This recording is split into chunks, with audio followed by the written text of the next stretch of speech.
Hai, selamat pagi. Assalamualaikum warahmatullahi wabarakatuh. Jumpa lagi dengan saya Edi Tole, masih di Edilin Family Channel ya. Baik, gimana kabarnya hari ini? Semoga masih dalam kondisi sehat ya. Oke, ini terima kasih. Beberapa hari ini banyak atensi yang sudah masuk, rata-rata menanyakan mengenai lensa progresif ya. Seperti di video saya kemarin, saya bahas mengenai lensa progresif juga ya. Nah, ini kelanjutannya ya. Banyak yang menanyakan mengenai frame seperti apa sih yang ideal untuk lensa progresif, kurang lebih seperti itu ya yang saya tangkap ya. Padahal di sebelumnya saya pernah bikin video ya, saya pernah bikin konten bahas mengenai beberapa frame yang agak sedikit beresiko ya kalau dipasangkan lensa progresif. Saya bikin video itu karena ada beberapa hal ya kenapa saya bikin seperti itu ya. Ya intinya untuk antisipasi aja lah, kita cari amannya aja lah gitu ya. Pada intinya frame yang ideal ya, saya bilang ideal untuk lensa progresif adalah yang pertama, yang pasti frame itu dipakai harus nyaman dulu ya. Nyaman dulu, enak dipakai. Kedua, antara jarak mata dengan lensanya itu coba Bapak Ibu atau Sobat Edilin bisa berkedip, apakah lensanya itu menyentuh bulu mata nggak ya. Karena memang kekurangannya kalau menyentuh bulu mata, lensa itu bisa cepat kotor. Nah, gimana Mas kalau bulu mata saya panjang? Mas, gimana kalau bulu mata saya pendek? Nah, ya nanti bisa dikira-kira sebenarnya jarak idealnya, nyamannya lah. Ya, ini juga kalau pakai kacamata deket banget ke mata juga nggak enak banget. Karena kalau lensa progresif kan, waktu kita ingin melihat jarak dekatnya, kita perlu melakukan proses melirik ke bawah atau melihat posisi ke bawah ya. Jadi kalau lensanya terlalu dekat banget ke mata, itu juga nggak enak. Ya, gitu. Apakah frame-nya itu tidak boleh yang kecil? Ya, sebenarnya gini Sobat Edilin ya. Lensa progresif saat ini memang tipenya kan banyak sekali. Lensa progresif merek A gitu, merek A, merek B, merek C. Kadang mereka mempersiapkan lensa dengan beberapa koridor. Jadi koridor-koridor untuk frame yang short, ada yang medium, ada juga yang long. Ya, makanya sebenarnya kalau menggunakan lensa dengan frame yang kecil itu bisa juga. Catatan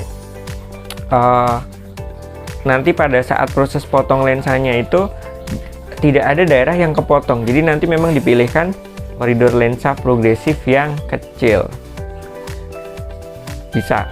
Tapi kita juga tidak bisa berpatokan dengan itu juga, karena ada beberapa orang ya yang dia tidak cocok diberikan lensa dengan koridor yang kecil.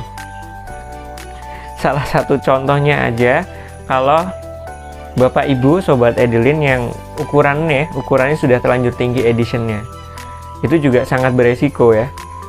Beresiko juga kalau menggunakan koridor lensa yang short atau yang kecil. Nah, apakah tidak ada solusi Mas untuk orang yang suka model kecil tapi editionnya sudah tinggi? Mungkin tetap ada ya, solusi itu ada ya. Karena sekarang kan sudah berkembang lensa yang digital ya. Kedua digital, sudah individual ya kan. Tapi kalau saran saya, tetap kalau kita bicara frame yang ideal ya jangan terlalu kecil banget lah. Ya. Ya, kalau saya bilang ideal 30 mili lah. Nanti juga sebenarnya bisa dilihat pada saat proses penitikannya. Kalau kita menginginkan lensa yang mungkin lebih bagus, itu bicaranya nanti dengan harga juga, kurang lebih seperti itu ya. Nah, apakah kita aman atau bagus kalau menggunakan frame yang vertikalnya besar atau yang frame-frame memilihkan lensa yang khusus untuk frame yang gede juga? Kita juga harus bisa melihat namanya riwayat pemakaian lensa progresif sebelumnya. Apakah ini baru pertama kali menggunakan lensa progresif, atau mungkin dulu sudah kebiasaan menggunakan lensa progresif dengan koridor yang kecil, nah, gitu kan, dan lain-lain. Itu memang banyak sekali pertimbangan kalau kita mau merekomendasikan lensa progresif ya. Jadi kalau frame-nya itu terlalu besar, itu memang ada resiko juga. Resikonya apa? Gini Sobat Adil ya, lensa progresif itu kan terdiri dari 3 jarak ya, jauh, medium, sama baca. Pada saat proses pembuatan lensanya itu, di tepi-tepinya itu nanti daerah yang tadinya mestinya kepotong masih ada, mengakibatkan pada saat melirik ke samping itu tidak nyaman gitu. Itu salah satu efek yang kurang baiknya di situ. Ya, apakah tidak ada solusi? Pasti ada solusi ya. Seperti tadi saya bilang, sekarang sudah ada lensa namanya lensa individual ya, yang custom khusus lah, katakan seperti itu. Nah, apakah lensa individual itu sama satu merek dengan merek yang lain? Kemampuannya tidak sama ya. Karena setiap produsen lensa itu ya pasti mesinnya kan juga beda ya. Yang ciptakan juga beda, karakternya juga mesti beda ya. Jadinya ya nanti tetap beda, jadi nggak bisa disamakan gitu ya. Oke, tadi sudah ada ya kita pembahasan mengenai frame yang kecil dan frame yang gede. Nah gitu. Sekarang kita bicara lensa yang melengkung ya. Kalau framenya melengkung gimana Mas? Sebenarnya ada lensa progresif yang memang khusus untuk frame-frame yang melengkung ya, atau yang untuk spot ya, katakan seperti itu. Ada, nanti bisa dikonsultasikan sama kru optik kalau semisal Bapak Ibu berencana ingin menggunakan lensa yang melengkung. Tapi memang ya pasti efeknya beda ya. Saya bilang ukuran boleh sama ya, lensanya belum boleh sama persis. Tapi pada saat Bapak Ibu memilih frame yang berbeda, ya pasti rasanya tidak bisa sama gitu, nggak bisa disamakan. Ya, kalau kayak yang sebelumnya saya pernah bahas, lu pernah pakai lensa bagus terus tiba-tiba di downgrade yang biasa, yaitu nanti kalau orangnya memang rasa sensitif memang beda banget rasanya. Gitu ya Bapak Ibu ya. Oke, berikutnya apalagi?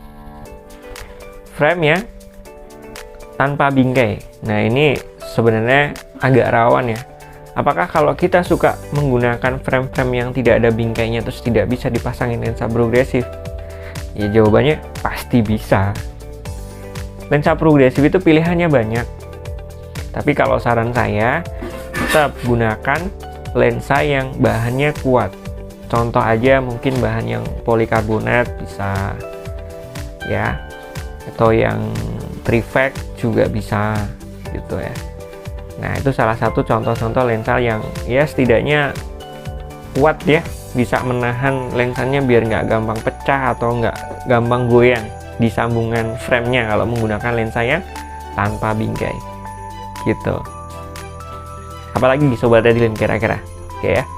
Sebenarnya inilah penyebab kenapa produsen lensa menciptakan banyak varian lensa progresif, karena setiap pengguna progresif masalahnya nggak sama, keinginannya juga tidak sama, terus kebutuhannya, aktivitasnya ya kan tidak sama. Makanya produsen lensa progresif menciptakan beberapa varian.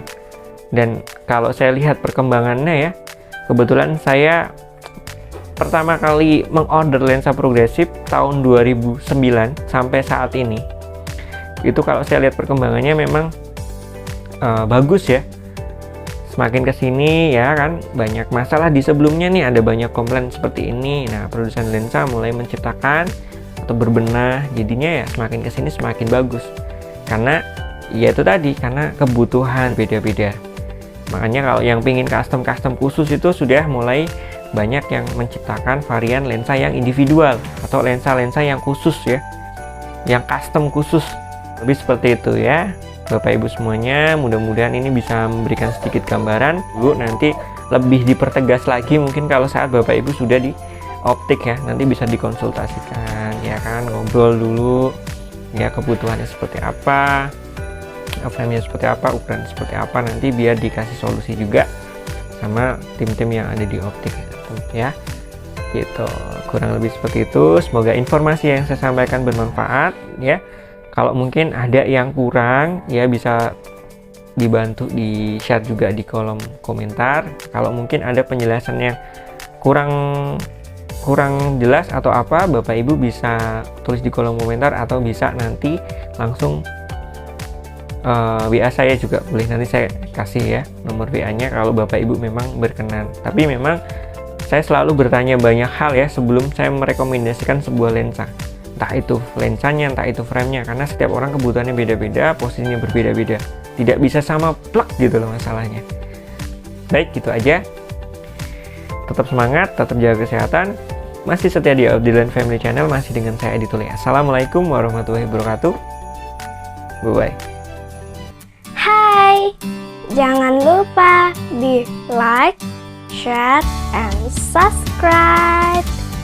Klik tombol loncengnya juga ya. Terima kasih.